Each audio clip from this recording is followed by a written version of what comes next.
Hi, everybody. Welcome to Pockets Full of Soup. I'm here with Tim Gettys. Let Tim host. Let Tim host, indeed. So, through the magic of non-linear editing, we're going to reveal a secret to you. The middle portion of this podcast was lost to technical error. What's technical error? Well, the subject of this program set the camera up, and then I, not him, it's not his fault, it's my fault, I forgot to press the record button. And we only noticed this about halfway through the interview, but the interview was really good. So we decided instead of starting over, we were going to go ahead and go with what we had. Mm-hmm. So in case you're wondering who that subject might be, Tim, I don't know. You don't know who it could be? Don't. You don't think there are any Nick Scarpino? Any subtle clues to who we might be talking about today? I don't know. You tell me. I can't figure it out either. They'll find out eventually. Yeah, it's got to be somebody. I don't know. Anyway, guys, my sincerest apologies for the lost video in the middle. The audio will be there. I don't know. Maybe we can get a slideshow of beautiful Kevin shots or something in there. Maybe. What do you think? We'll see. I don't know. We'll have to figure out what we get in there in the middle. But thank you for your patience. We trust you as a community. We thought about re-recording the episode, but Tim and I both agreed that this bunch of folks would be probably tolerant of our error. Yes, so, thank you for that. Or of my error, not your error.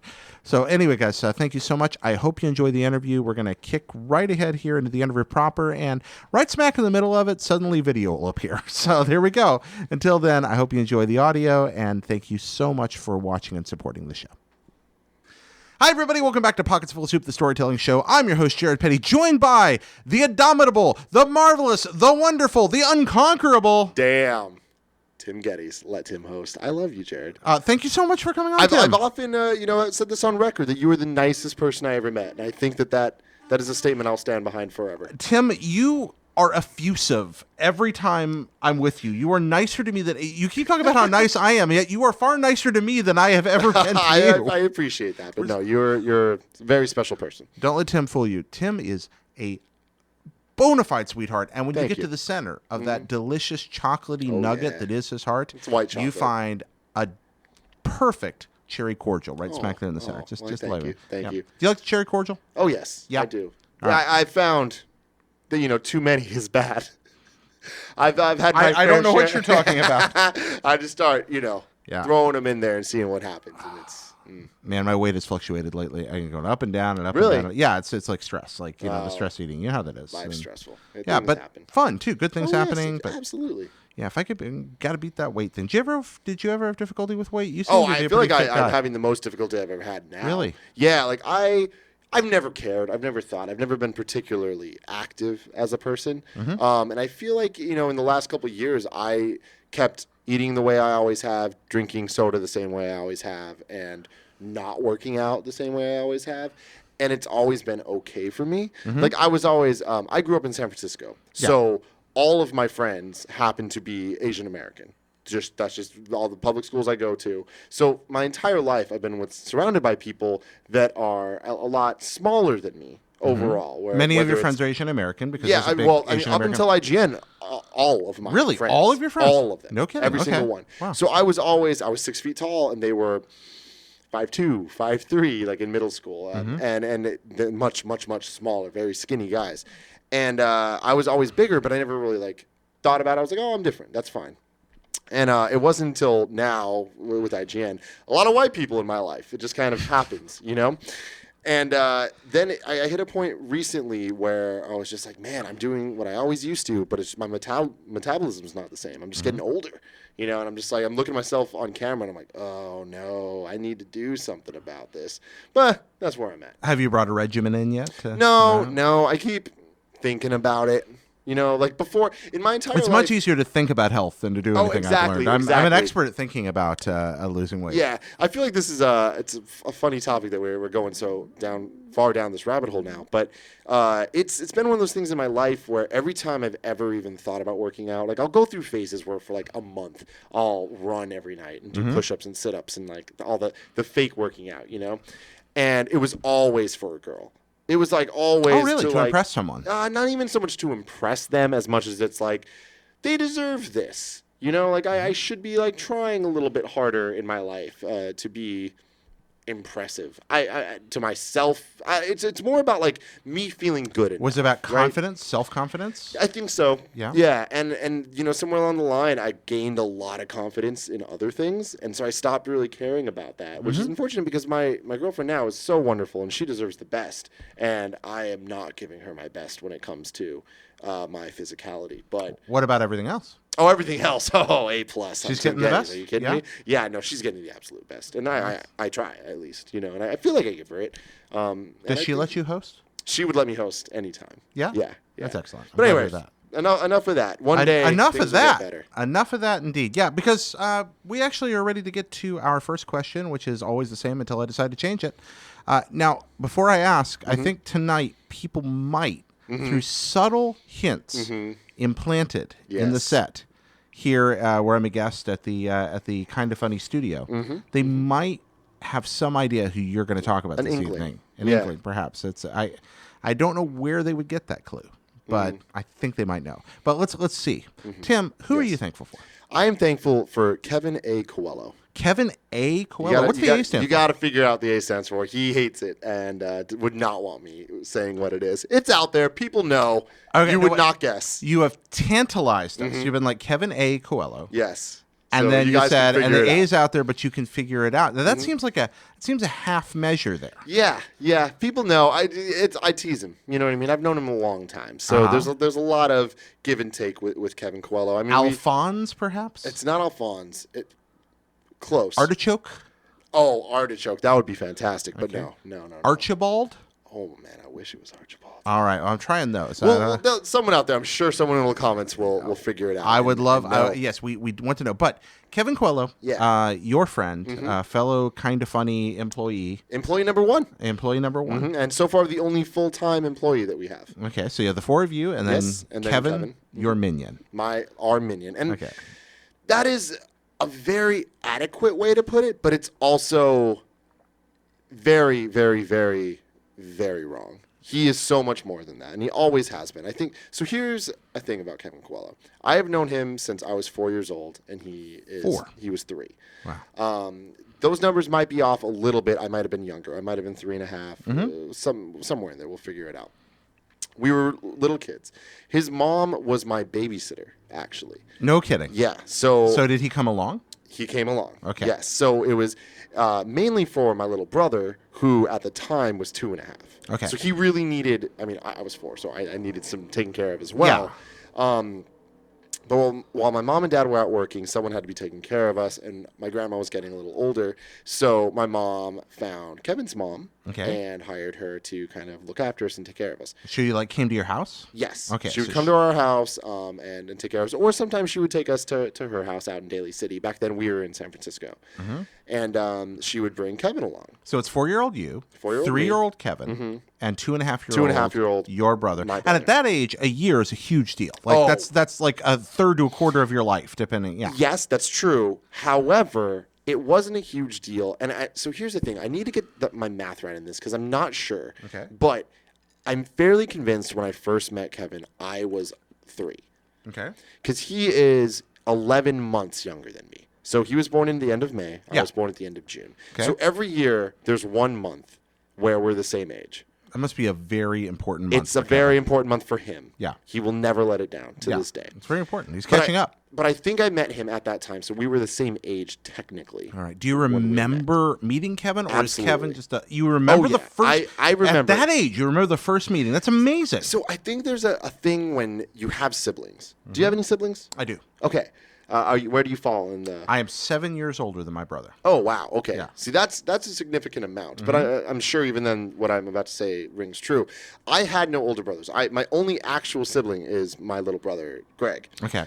And I from the moment he was born, I felt a sense of responsibility for him. Like I just knew. I was like, I am the older brother. And it's weird because I didn't have an older brother to tell me that's how that's supposed to work. Okay. This was just something intuitive to you, or just something your parents instilled, or just genetic? I don't know. It's just something about it where I was just like, this little dude is my little dude. Okay. You know? And I was kind of always right there with him. And so I feel like with Kevin, like once he came into the picture, I was always just aware of it. I was aware of how the dynamics all work. So I do remember meeting him. I do remember, like, I vividly remember. It was in the garage of my house when he first came up, and his mom brought him in, and I was just like, oh, this is Kevin, and, you know, we're You remember the introduction and everything? Totally. Oh, my gosh. What was he wearing? Oh, I don't remember what he's wearing. I mean, he was a little dude. The thing about Kevin is now you look at him, and he is... Everyone has an idea of Kevin. You know what I mean? But back then, like Kevin... Actually, no. What does everyone has an idea of Kevin mean? Kevin's this round, little, angry, little beaver-like creature. That is so not true, though. Oh, my God. He's just this little, like... But that's not Kevin. Kevin has been... He's seen some shit, you know? He's this, like... I mean, I guess that's the problem, is it's like... There's a lot of people that have different images of Kevin, and they're all true. That's the thing. Kevin is... Look at him. Just look at him. It's like he's simultaneously this and this with horns, you know? and that's it. We've said it so many times on our shows. Kevin is, it's pros and cons with Kevin. I have never in my life loved somebody and hated somebody in one sentence as much as him. Okay, where did that dichotomy begin? So going back to it, we first meet, and it was like instantly the three of us hit it off. There was a brother, like, not hate. In like. Okay. There was a brother dynamic between all of us that just instantly rang true. Now, he had two older sisters. Okay. Now, that I think is where things really came into play. You were talking about how that 1 year at that time could make the world of a difference, right? Where me being a year older than Kevin technically would make me the senior and me, you know, in a different league than him. We never saw it that way because I was so close with my brother. And because he had older sisters who were each 5 to 7 years older than us, who we saw as they're the older ones. So we grouped it into two separate groups where it was essentially the young boys and the old girls. So the two of you felt more close and fraternal than you feeling any kind of paternal. Exactly. Okay, or you had less the older brother thing and more a match of equals. Definitely. So this whole persona of Kevin here at Kind of Funny, where he's the guy that you guys kind of pick on, let's be honest. Yeah. That is a newer, more adult development? Or is that more of a personality for the camera thing? No, or is that something developed? I think something key there to keep in mind is that I am by far the youngest member of Kind of Funny. So the way me and Kevin interact is very different than the way Nick interacts with Kevin. That's interesting. Nick will pick on Kevin and do all that stuff. I don't pick on him. And you can notice in the content, I don't pick on him. I give him shit like a brother. That's the difference. There's a subtle difference to it. Can you qualify that? I will also lose my shit with him faster than anyone else. Because you feel empowered to? Exactly. Because of that relationship? Because there is that thing of like, I'm just not going to take his shit. What's the qualifier between picking on him and treating him like a brother? What defines that difference for you? I think that there's just a layer of realness that you just can't duplicate even if you tried. Talking about intimacy or? I mean, emotion. I think emotion's really where it comes down to. And it goes back to, I keep saying this pros and cons and like love and hate thing. And it's so true because that is what family is, you know? It's like your family can be so upsetting, but you love them so much. And Kevin is a perfect example of that to me, where he will, you know, just help me do something so awesome and help me achieve every single thing that I'm trying to achieve, and then walk by me and like graze my arm in a way that he knows is just going to boil my blood and just make me disgusted with him because he's just such a like a dirt magnet, and just like he's so handy and he's always doing things and there's always oil all over his body. Like he's like a mechanic that like, so I mean I think a mechanic is probably the best way to describe Kevin. Like he gets things done. A mechanic is the best way to describe Kevin? Because he gets things done. He's such a hard worker. He's a problem solver. He's always doing something. He's always doing multiple things. Like he's always thinking about 3 things while doing 3 other things. And it sounds like you admire that. Oh, absolutely. But it also sounds like it drives you insane. It drives me insane for multiple reasons. One, because mechanics are always dirty and oily and nasty. Kevin's always dirty and oily and nasty. Okay, now we got some mechanics in the audience here. You got to behave yourself. But the difference is they understand that they're dirty and oily and nasty and give people personal space, whereas Kevin thinks it's funny to get all up in your personal space. And that's when all the love I have for him in an instant goes away, and I'm like, oh my God, I hate you so much. Is he doing this to elicit the rage from you? That's all he does it for. He loves it. And he's my brother, man. Like, and that's where it comes down. Yeah. Is like that is the thing that you either get or you don't get. Kevin is my brother, and I grew up with him, almost literally thinking he was my brother. Yeah. And this sounds really stupid, but stick with me for a second. Okay. My mom would not allow violence in my house. Like, she just didn't like the idea of weapons. She didn't like the idea of me watching Power Rangers or Ninja Turtles because it was violent. And my mom was a hippie. My mom and dad were hippies, but my dad kind of just didn't really care. But my mom was very strict about what I could and couldn't consume. And that came from a good place. But obviously, let's be real, that's not going to happen forever, right? Whereas Kevin's mom and dad were very just kind of like, experience it. Go. Okay. And so Kevin had all these cool toys and stuff that I didn't. And would he bring those along when he came to your house? Yes. So every day he comes bearing artifacts from a forbidden world. Absolutely. So we're dealing with all these Ninja Turtles, and like as corny as it sounds, 4-year-old Tim, 3-year-old Kevin, 2.5-year-old Greg, as we grow up a little older to like a point where even my little brother was like cognizant of what was going on, like we related to the Ninja Turtles in such a real way where it's like it didn't even matter whether or not they were actually brothers, because that's kind of a weird question, right?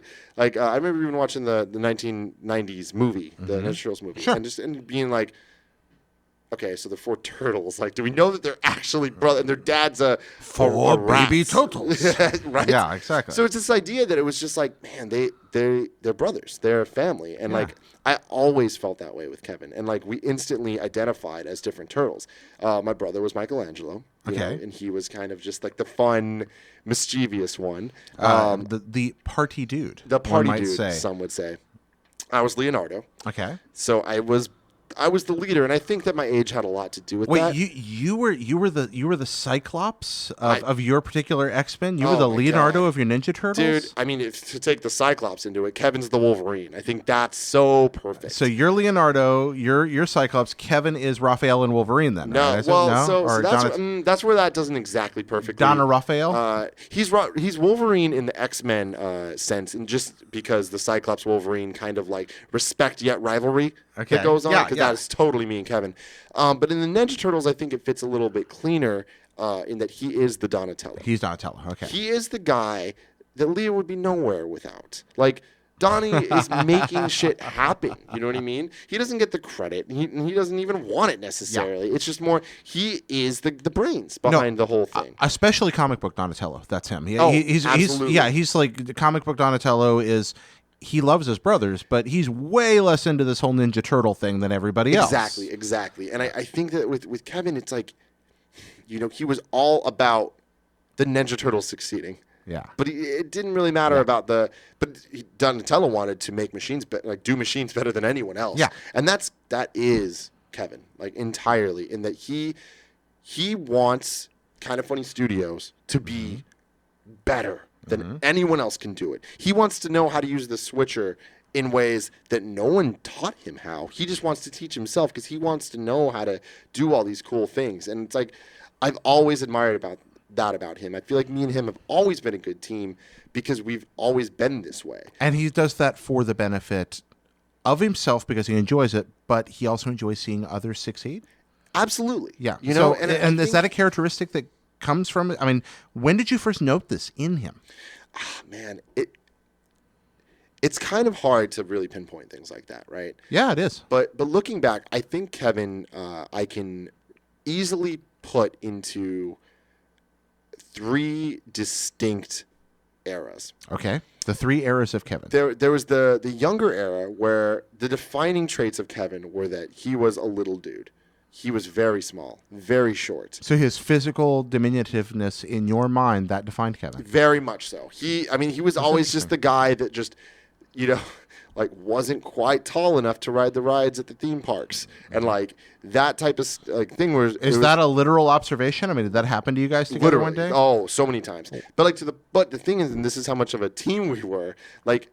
me and my brother would find ways to make him taller. Like we would make sure that we walked in an order that like we wouldn't be next to him. We make sure his sisters were next to him, so that because me and my brother were always so that the ride managers wouldn't notice. Would not notice how big of a difference What there was. theme park are you doing this at? Great America down at or Santa Clara. Okay, so you were sneaking Kevin onto rides where he would stand on the heels of his shoes to be taller. I mean, it was some real These are shenanigans. What's that show? Yeah, it's shenanigans. These are shenanigans. What's the show called with alfalfa?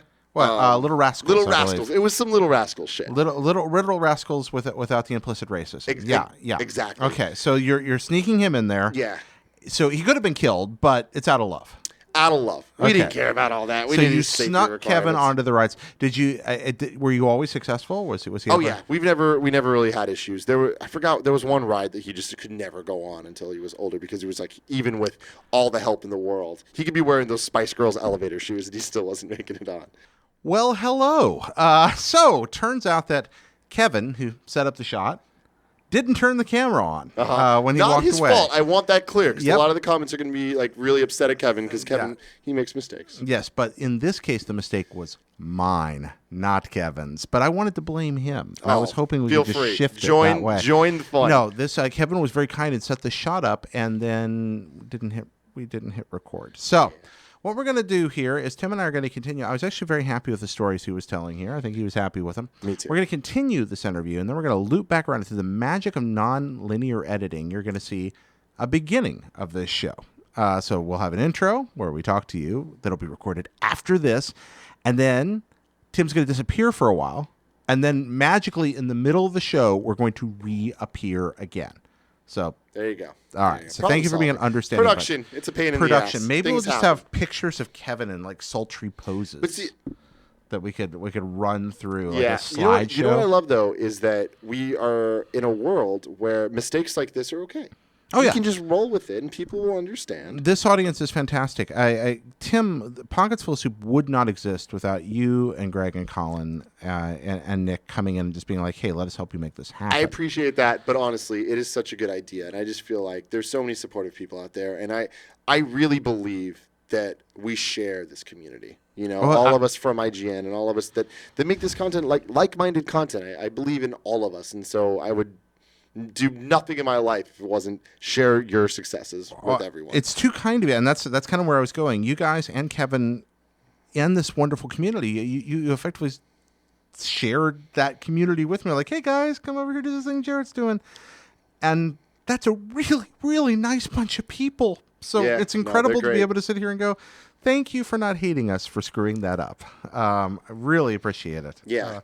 So let's move back into the conversation about Kevin. And we left off at, I think, we'll just jump in right here. This is a question I've wanted to ask you. What about Kevin and his influence on your life makes you a better man? Oh, my God. I mean, that's so hard to answer because I feel like it is kind of just embedded in who I am entirely. I've known him so long, and he has been the backbone of who I am for so long that I'm not me without Kevin. I think that's a very, very important thing to point out, that I am not one to be modest about my successes. I am very proud of them, but every single one of them is, I would say, equally Kevin's. Yeah? Oh yeah. I mean, a thing that people need to remember is, and it's something that I have tried to live my life by, is that success isn't fun without people to share it with. And I've always been very team-oriented and partner-driven. And you can see it with my work with Alfredo or with my work with Kind of Funny or whatever. It's I like having people to do cool things with. You're a collaborator.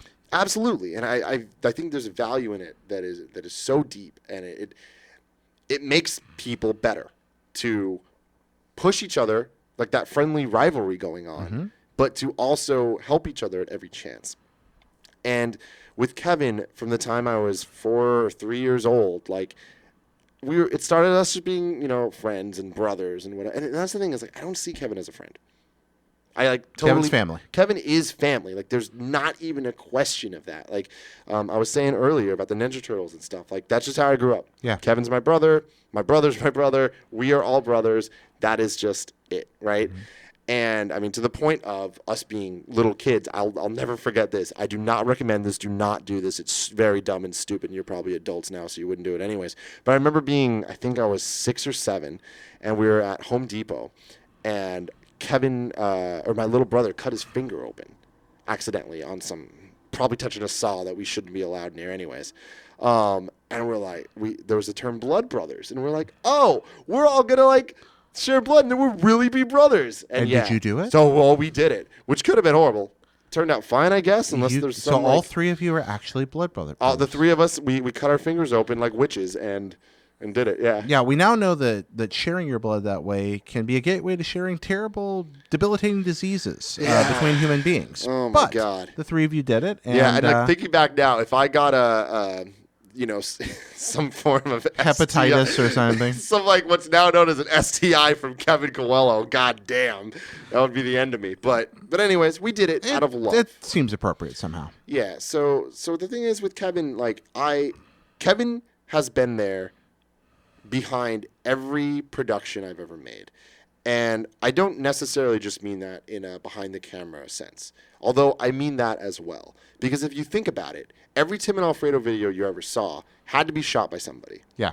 And it was Kevin Coelho with an H4, H6, whatever, an audio thing, holding a boom mic with a camera, trying to figure out, not knowing any of this stuff, just because he wanted to help and he wanted to be there and he wanted to do something. He wanted cool. to make that happen.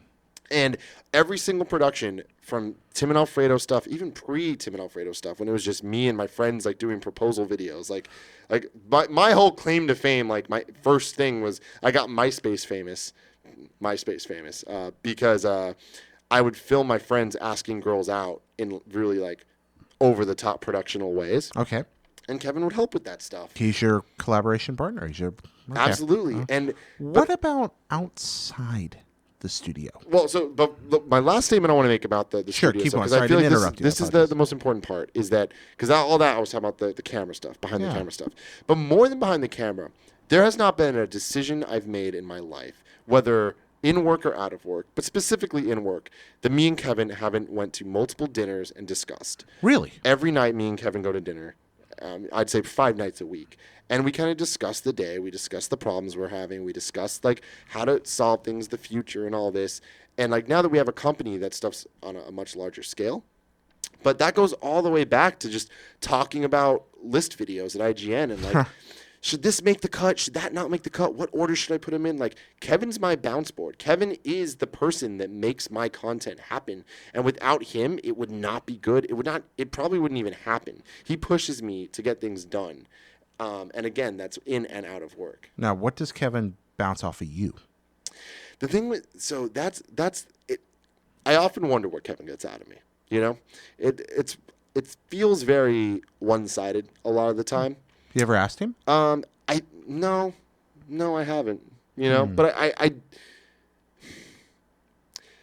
it's a hard question to answer because I don't want to put words in his mouth. Sure. But I do feel like there is something there that he gets out of me. There is a brotherhood, and there is this level of, I mean, I would never let him down. You know, I would never let him fall.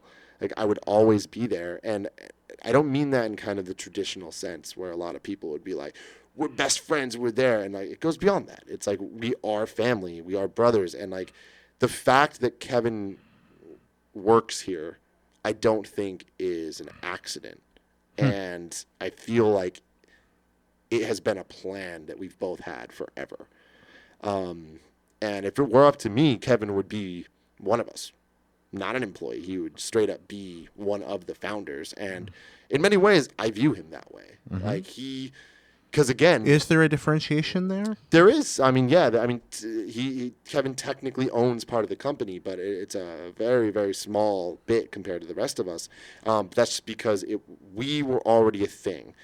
Kind of funny happened without us trying to make it happen. If you were to tell me years ago that me, Nick Scarpino, Colin Moriarty, and Greg Miller are going to work together outside of IGN, I would have been like, no. That just doesn't add up. That doesn't make sense. But then if you were to tell me, oh, you and Kevin and Nick are going to work together, I'd be like, oh, absolutely. it's like, oh, you're gonna work with Greg and Colin. It's like, oh, okay, cool. But it's like it's such subtle differences in all of that. Why do you think it came together this way? Because there's things happen, and when opportunities come, you got to take them. And it's not, life doesn't happen how you want it to. Life happens, and you just need to kind of deal with it. And I think that you can't control life, but you do control how you react to it. And if you live your life understanding that, you're going to get where you want to go. Going back to something you said earlier, talking about Kevin's delight in irritating you. Oh, yeah. What is the meanest thing Kevin has ever done to you in a long friendship/brotherhood? I mean, I need this clear. Kevin's never done anything mean to me. He isn't a mean person. He is just really good at being frustrating and annoying. And he knows... But you did describe a kind of a sadistic glee. Yes, it is sadistic. And okay, so let's rephrase that. What is the most sadistic thing in the sense of brotherly love that Kevin has ever done to you? I mean, again, it's hard to kind of explain to people because until you experience it, it's just... It's kind of like VR. You can't explain to someone what VR is like until they've done it. Unfortunately, nobody can be told what the Matrix is. They have to see it for themselves. Because the thing is with Kevin, it's like literally him just having his face next to my face. Right here. Yeah. And I can just feel his warmth. Like, that doesn't sound that bad to you, but you just don't know. Because it's always when you want it least. And it's always just, it's I mean, I think the thing with Kevin is that it will always be there. It's not just like, oh, he did it one time. It's he will do it. There's not been a day since we've been at this studio that he hasn't come up behind me at some point and just been there. And he just knows it bothers me. He just knows that I like my personal space, and he knows that he deserves a spot in it. How do you respond? Oh, not well usually. Yeah? A lot of like, stop. Like, I treat him like a brother. I Do mean, you that's ever really it. Do you ever plot reciprocity? Oh, God, no.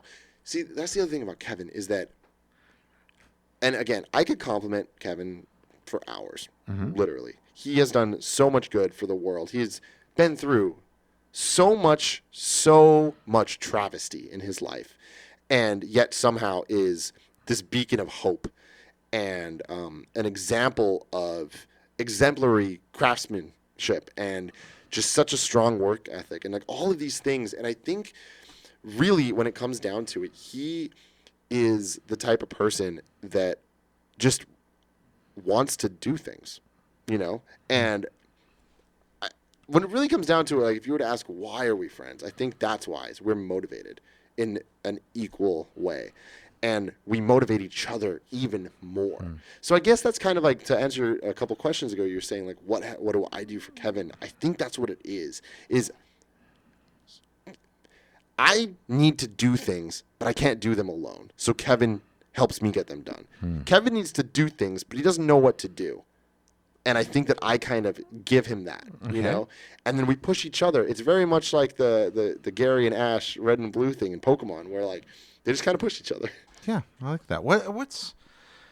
Tell me the story of a bad day in your life that Kevin made better. There's so many. Like that's the thing is like Kevin. You don't have to pick the best, just pick one. Yeah. I mean, so I have one in mind. And this, it sounds like a kind of a weird answer because this is way more Kevin's bad day than my bad day. Okay. But he still made my day better.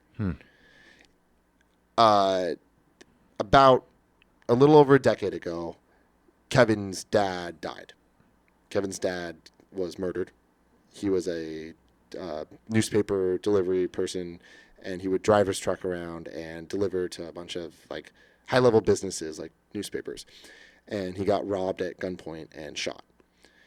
And I will never forget it because I had grown up with his dad as my second dad, you know. And Kevin and his dad were so close. And there was me and my mom and my brother were at my house, and my mom gets a phone call from her friend, was like, hey, turn on Channel 5. And we're like, okay. We turned it on, and it was a news report that was like, local man shot, whatever, and there was like a family picture that was all of us. So we found out that Kevin's dad, part of the family, just got killed by literally watching the news. And nothing to that point in my life had ever hit me that hard. And I'll never forget the feeling, because the first thing I felt was, oh my God, Kevin, you know? And I'll never forget that, because I knew how much Kevin's dad meant to him. And immediately we went over to their house, and I remember sitting there, and I remember it was me, my brother, and Kevin, and we were sitting there talking, and we're just like, this is going to be okay. You know, like, we got each other.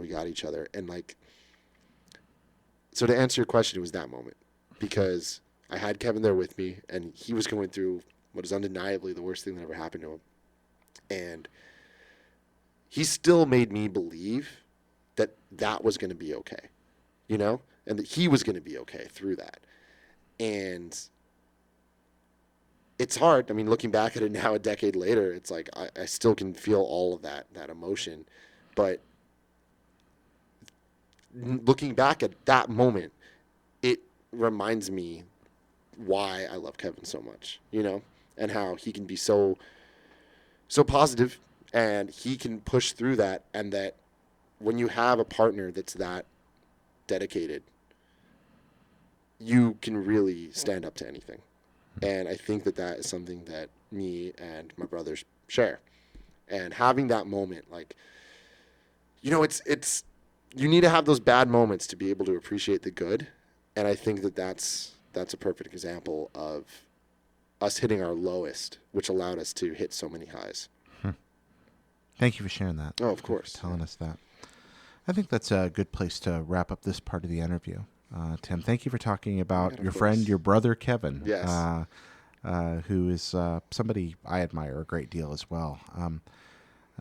Kevin showed me exceptional kindness from the very first day I met him, and has never shown me anything else ever since. And I'm very fortunate in that regard.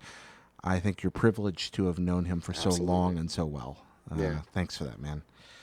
So before we move on to the next segment, we'd like to take a moment to thank our Patreon producers, Robert Nieder and Xavier Saint-Amand-Tremblay, names you might recognize.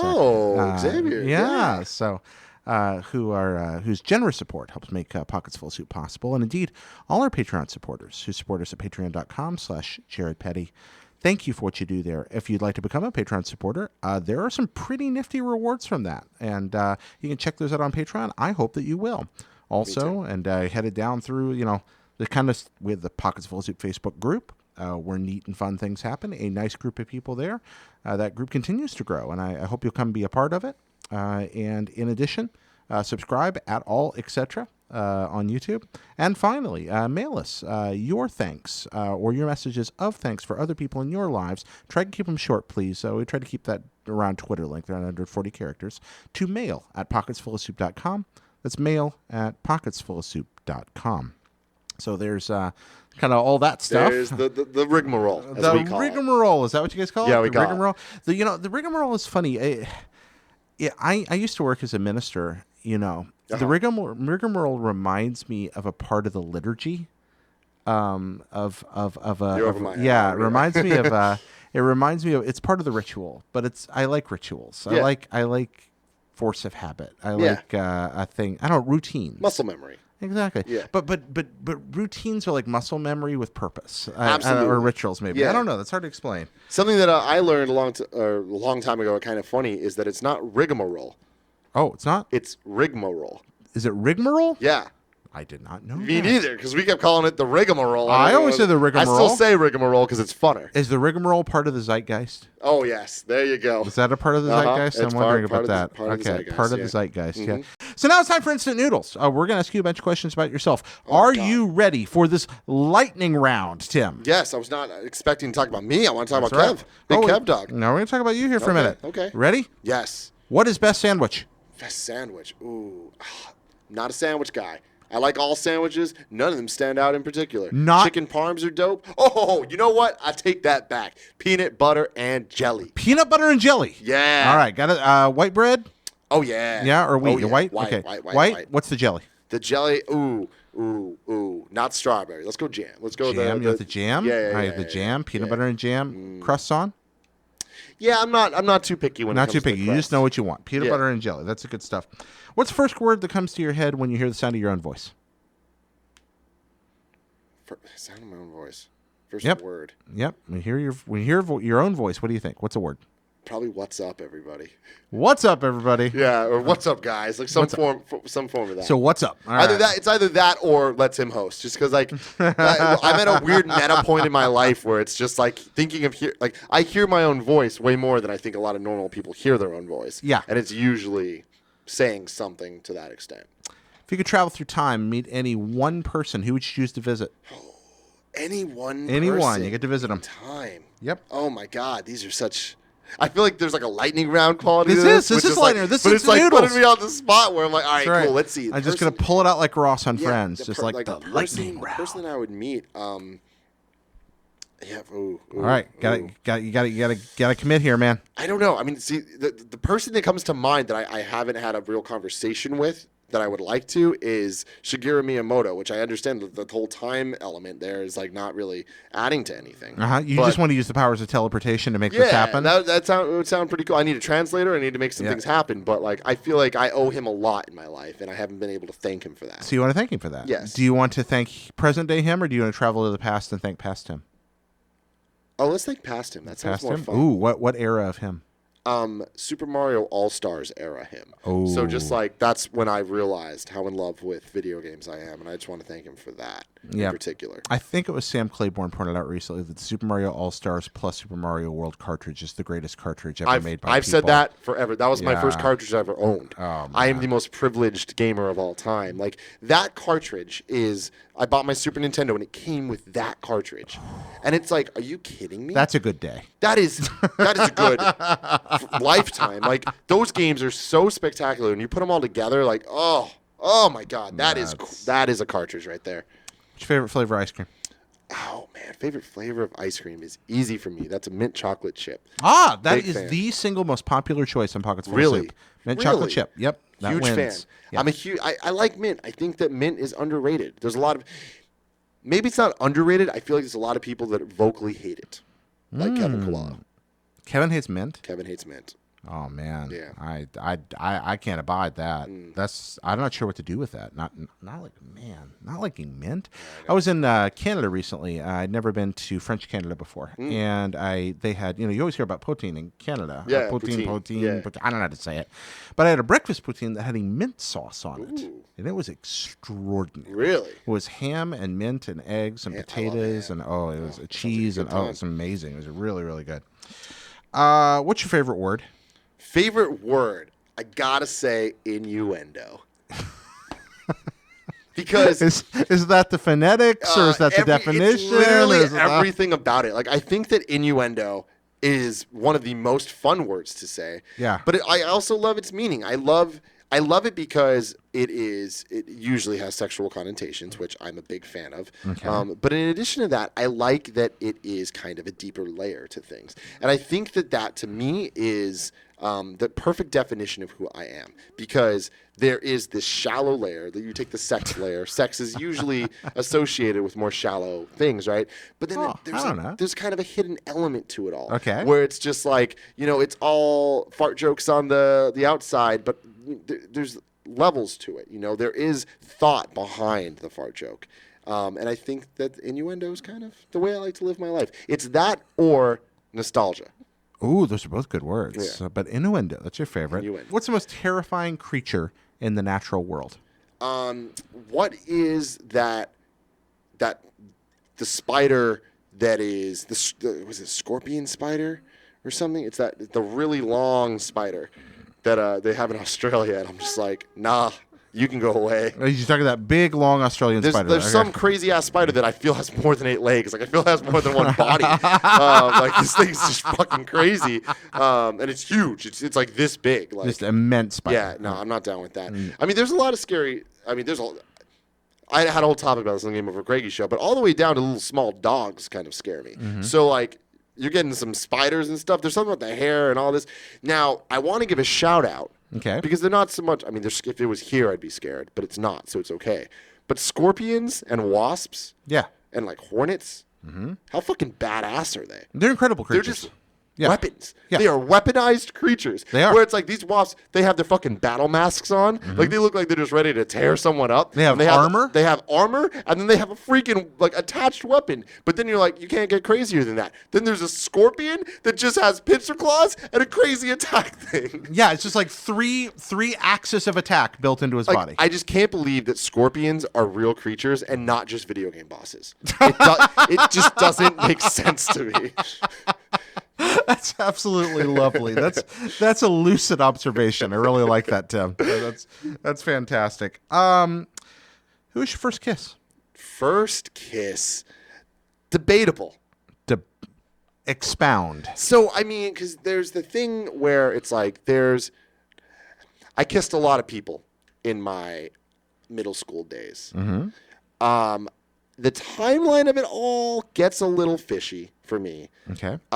Because a lot of those kisses weren't from romance as much as they were spin the bottle or truth or dare or this, that, or the other. But then some of those led to more intimate moments, like in terms of relationships. So it's like I don't exactly remember who was my first kiss. But the one that I would give credit for what you're asking, like who was the first kiss that was like a real kiss. Yeah. This very, very, very amazing young woman named Allison, who's not a young woman anymore. But at the time, she was. I kissed a 13-year-old, but I was 13 then too, so it was okay. Maybe not 13. I must have been 11, 6th or 7th grade. It was 7th grade, so 12. So you're in the 7th grade. You guys are both 7th grade. Yeah. And where'd you kiss? Oh man, it was a moment. It was like this is a story. This is definitely a Tim Gettys ass story. So, it was a love triangle between me, her, and this other girl. And I'm not going to name the other girl just in case she listens to this and would be upset about that. So, I liked the other girl, and we kind of had a thing. It was on again, off again, will they, won't they type experience. Meanwhile, I was really good friends with this girl, Allison. And Allison had a crush on me, and I knew, but we were friends, and I liked this other girl, and we were all friends. So it was kind of like one of those Cloud, Eris, Tifa situations where you're just like, all right. And then... Which of you got skewered by Sephiroth? Well, so then this girl, Allison, eventually was moving away to New Mexico. Yeah. And I'll never forget, we were on a bus together, and it was like our final day together. Oh. And it was the two of us. We went out, we saw a movie. It was Too Fast, Too Furious. And it was great. Good Lord. Worst Fast and Furious movie, but I mean, come on. It's still Fast and Furious. Anyways, we're on the bus going back, and I felt a genuine connection to this girl. And it was just that moment, and it was like one of those moments where like, I realized I was wrong. Oh. And like, it was hard for me to admit to myself where I was like, I've been chasing this thing for so long, but that thing's been there the whole time. And it was like at that moment that I realized my life is a movie. And then I like got off the bus. Well, actually, I'm telling the story a little out of order. I said goodbye to her, got off the bus. It was the one California. I get off, and then I was like, I had that epiphany where I'm like, my life is a movie. So guess what I did? I chased the bus down, got back on the bus, and I kissed her. This really happened. That's you. And then I got off the bus and lived my life. That is cinematic. You're correct. That's extraordinary. It is. And so there's the question. I mean, it was fantastic. I mean, it was a moment. It was a moment that I'll remember for the rest of my life. But like, what's funny about that though is it's like I often question now, looking back at it. It's like, all right, so I realized my life is a movie. Then did I just start trying to live my life like it's a movie? Like, did I make that happen? And I don't know. I don't know. Is your life still a movie? Oh my God, yes. Well, you got kind of funny life too?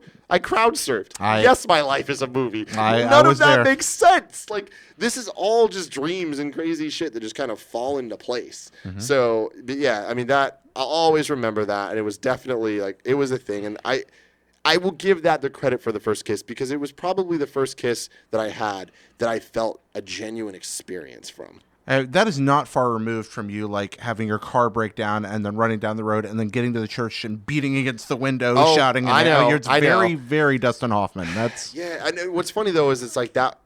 To me, felt simultaneously at the start of a new relationship and just the end of the relationship. That's pretty extraordinary. That's a great story. Yeah. I'm really glad you shared that one. What's the greatest song written in the last 100 years? Oh, good Lord. You're so good at these questions. No, I just have them prepared ahead of time. But man. And I like throwing them in the lightning rounds. You got to commit. Again, it's just say something here. Song written. Last 100 years. If I can't say tequila, then. Why can't you say tequila? I'm just kidding. I All wouldn't right. say tequila. I mean, Just one word. It would be a kind of a weird one. It would be. We get some unusual answers here sometimes. Yeah. Things I wouldn't expect. Most well-written song. I mean, okay. This is kind of a stretch here, but my favorite artist in the world is this guy, Tone Deaf. Okay. Tonedeff. I could name a whole bunch of songs of his that I think are literally perfect. But the thing that I think he is best at is his writing. And the actual lyrics and how they flow together and how the words are put together.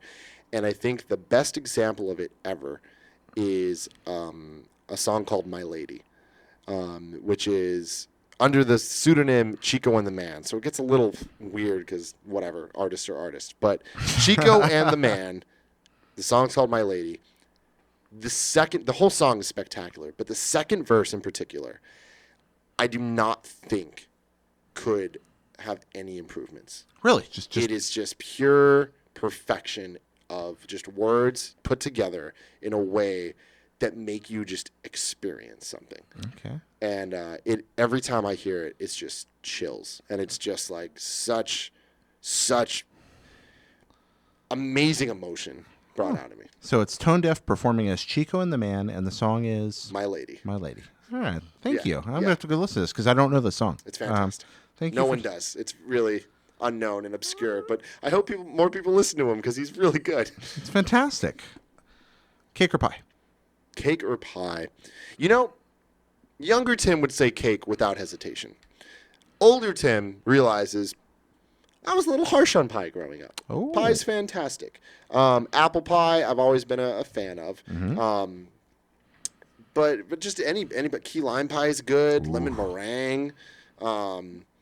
I just like things, you know. I think I kind of realized that as I grew up that I'm just a fan of a fan, you know. So it's like, what's my favorite sandwich? What's my favorite I just like things. Yeah, these questions I realize are very hedonistic. A lot of them. It's like, hey, what do you like to eat? What do you like to? You know, I like imagine that.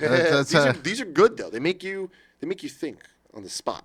Well, I mean, that's the joy of lightning rounds, right? It is. Last one for today. What's one question you want to ask me? Question I want to ask you. Yeah. What's something you want to ask me, Tim?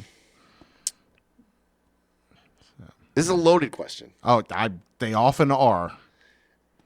Out of everybody that you currently work with at IGN. Oh, that is loaded. Yeah, okay. it's pretty loaded, but answer how you feel adequate. Yeah.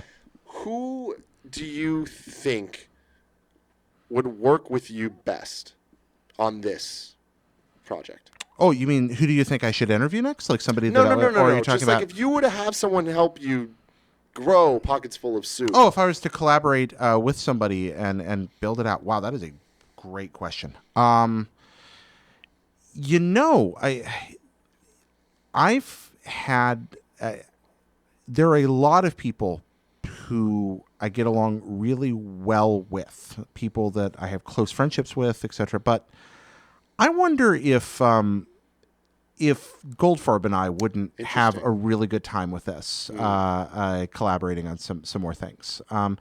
Andrew and I are good friends, but we don't hang out a tremendous amount outside of work. However, whenever we do, the discussions go really well. And Andrew's so starkly sentimental, but at the same time very honest and at terms with the way he feels about things, and interested in kind of pushing boundaries a lot, that I think Andrew would be a really interesting person to partner with. I think that's somebody that I could do interesting things with from the place I work. That's somebody who comes to mind immediately. Another buddy of mine, Brian Albert, and I have a really, he doesn't work there anymore. But still, so I disqualified him. IGN family. Yeah, now if it's IGN family, that might be a completely different question. Well, But yeah. But Balbert and I love the idea of doing something with him. Just because Brian's great and dry and wonderful, and some of my favorite discussions since moving to California have happened between me and Brian. I really like the Brian's a guy great lot. guy. He really is, and I agree with you. Every conversation I've had with him has been like, man, and Goldfarb as well. But Brian, he's a good dude. Yeah, and Goldfarb, because I hadn't really considered the question, so that's where it came up. But that I like what ends up happening in conversations with Andrew a lot of the time. He tends to draw things out of people that I don't think other people would. He's very good at that, and he's also an almost endless well of neat stories and insights, and that sincerity plays Him that being really well. a background character, an extra. Yeah, there's a lot of that there. He has this whole life that we don't even know. So yeah, those are a couple of people that come to mind off the. Geez, now I'm doing the Oscar thing where I'm covering everybody. Well, I'll stop you there because you could go forever. Darren Brazil. So what's funny about that? So here's where I'm saying this is a loaded question. I was hoping you were going to say Darren Brazil. Okay, so that's another place I wanted to go. So I'm kind of good. Yeah, Darren actually has. Darren's one of the most competent people I know. He's a tremendous nexus of empathy and intelligence and is good at just about anything he tries. I admire him personally, and we get along really well. That's somebody else who I'd love to do stuff with. Yeah. So, I mean, the reason I brought this up is because a long time ago on the Game Over Grady show, there was a topic where a Patreon submitted a question was, who is the nicest person you know? And I had the toughest time giving a actual answer because I was having this internal debate between Jared Petty and Darren Brazil. And I'm like, these Darren two, better have won. You won. You won. But it's because me and Darren have developed a fairly brotherly-like relationship over my years when I was at IGN. Yeah. And it's way different than like what I have with Kevin. It's more, Darren is my older brother, and Darren is the guy that's always going to give me shit and whatever. So it's like, some of his niceness, I'm like, all right. Like, I'm not giving you credit for that, whereas you were just the kindest soul of all time. You're too sweet. But I do think that there's a lot of good with Darren. You're right. He competent is probably the best word to describe him. He just does things well. Yeah. And I think that he has a really good heart and really good intentions. And I feel very similarly about you in that way. And I think that lining up his skill set and your vision, the two of those go very hand in hand. And I just wanted to put it out there. And for anybody that doesn't know Darren Brazil, because he is way behind the scenes at IGN, but anything that you've enjoyed at IGN over the last 4 or 5 years has probably been spearheaded in some way by Darren. Yeah, Darren will be on the show if I have to tie him to a chair and put him on please here. make But that I don't happen. think that's going to be a problem. He's extraordinarily talented. I've already gone to him for advice on things here. And I that was kind of I had to think through that one a lot because everybody's got different talents, but Darren's just so darn good at what he does. So again, forgive the Oscar answer where I kind of No, it's perfect. I love that though. It feels fitting on a show that's about thanking people. Yeah, where you kind of look at the people and like what they're good at. Well, I appreciate you doing this, Tim. I mean, it's all about the Kevin here, but sorry, folks, about the technical issues. That was really just my fault, and I truly sorry about that. We can't get the footage back, but I appreciate you tolerating that little happy accident or unhappy things accident. happen, man. I feel like it was a really good interview, so I would rather not do it over again. I'd rather let the people hear it.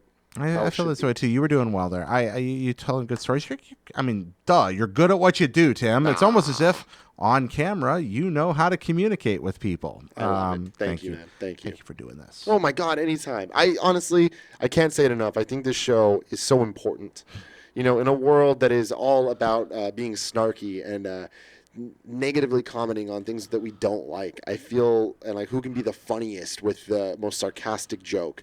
I think that this show and this content is a beacon of hope, and it's something to strive towards. I think that thanking people and being appreciative of people is very important. I know for a fact that I'm not appreciative enough of Kevin publicly, and any chance that I get to do this for somebody, I think is very important. It means a lot to me. You're willing to do this, and I'm sure it means a lot to Kevin too. You're also our first guest that was the subject of another episode. Now, Which is so cool. I think you're airing first, actually, but oh, really? I think this episode goes up before his. I'm not that's sure. Awesome. I gotta look at the calendar. I'm so excited to hear it. But yeah, we had a guest talk about you recently, and now so you're fun. talking about Kevin. So this is kind of fun. We are a tumbleweed of friendships here. And then, honestly, I want to say, even though some weird time warp stuff and that episode might go out later, like that warms my heart in a way that I can't even explain. And we have you to thank for that, for